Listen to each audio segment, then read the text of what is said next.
രാഹുൽ മാങ്കൂട്ടത്തിൽ ഉൾപ്പെടെയുള്ള youth Congress നേതാക്കൾക്കെതിരെ cyber കമ്പനികൾ ഇറക്കി വിട്ടിരുന്ന ഒളിയമ്പുകളെല്ലാം തന്നെ ഒടിക്കുന്ന മറുപടിയാണ് രാഹുൽ മാങ്കൂട്ടത്തിൽ നടത്തിയത്. നിങ്ങളുടെ ഭാഗത്ത് തെളിവുണ്ടോ? നിങ്ങളുടെ കയ്യിൽ പരാതി ലഭിച്ചിട്ടുണ്ടോ? നിങ്ങൾ കേസെടുത്തോളൂ എന്നാണ് പറയുന്നത്.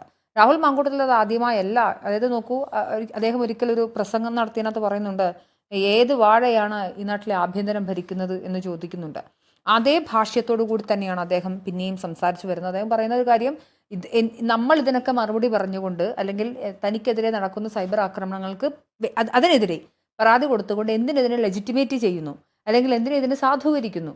മാത്രമല്ല, ഇതിപ്പോൾ ആദ്യമായല്ലല്ലോ. ഇവർ ഒന്നിലധികം ആളുകൾക്കെതിരെ എപ്പോഴും എല്ലാ കാലത്തും ഉപയോഗിക്കുന്ന ഒരു പരിപാടിയാണ് സ്ത്രീ വിഷയങ്ങളെടുത്ത് അയാളെ തകർക്കുക എന്നുള്ളത്. ഈ നാട്ടിലൊരു നിയമവ്യവസ്ഥിതി ഉണ്ടല്ലോ. പരാതി ഉണ്ടെങ്കിൽ എന്തെങ്കിലും അത് തെളിവുണ്ടെങ്കിൽ കേസെടുത്തു എന്നൊരു വെല്ലുവിളിയാണ് ആഷിഖ് നടത്തുന്നത്. അത് അത്ര പേർക്കൊന്നും അങ്ങനെ ഇച്ചിരി എന്താ പറയുക, നട്ടലിന് ഉറപ്പുള്ളവർക്ക് മാത്രം പറ്റുന്ന ഒന്നാണെന്നാണ് എനിക്ക് തോന്നുന്നത്.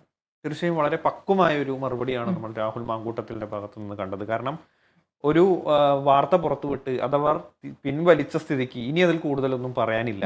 കാരണം അത് തെറ്റാണെന്ന് ബോധ്യമായിട്ടായിരിക്കുമല്ലോ ആ പത്രം അത് തിരികെ എടുത്തത്. അതുകൊണ്ട് തന്നെ ഇനി അവിടെ ഒരു ചർച്ചയുടെ പോലും ആവശ്യമില്ല. തെറ്റ് പറ്റിയിട്ടില്ല എന്ന് ഉറപ്പായത് കൊണ്ടാണല്ലോ മാധ്യമങ്ങൾക്ക് മുന്നിൽ അത്രയും ഒരു വെല്ലുവിളിയുടെ രൂപത്തിൽ ഇങ്ങനെ സംസാരിക്കാൻ അദ്ദേഹത്തിന് കഴിഞ്ഞത്. ഇവിടെ ദേശാഭിമാനി ചെയ്ത ആ ഒരു തെറ്റ് അല്ലെങ്കിൽ ആ ഒരു വാർത്ത ജനങ്ങൾക്ക് മനസ്സിലായിട്ടുണ്ട്, അവരുടെ ഭാഗത്ത് വീഴ്ച സംഭവിച്ചിട്ടുണ്ട്. അല്ലെങ്കിൽ ഇത്തരം വാർത്തകൾ പടച്ചുവിടുന്ന ഒരു മാധ്യമ സ്ഥാപനമാണോ ദേശാഭിമാനി എന്ന രീതിയിലാണ് സമൂഹം ഇപ്പോൾ വിലയിരുത്തിക്കൊണ്ടിരിക്കുന്നത്.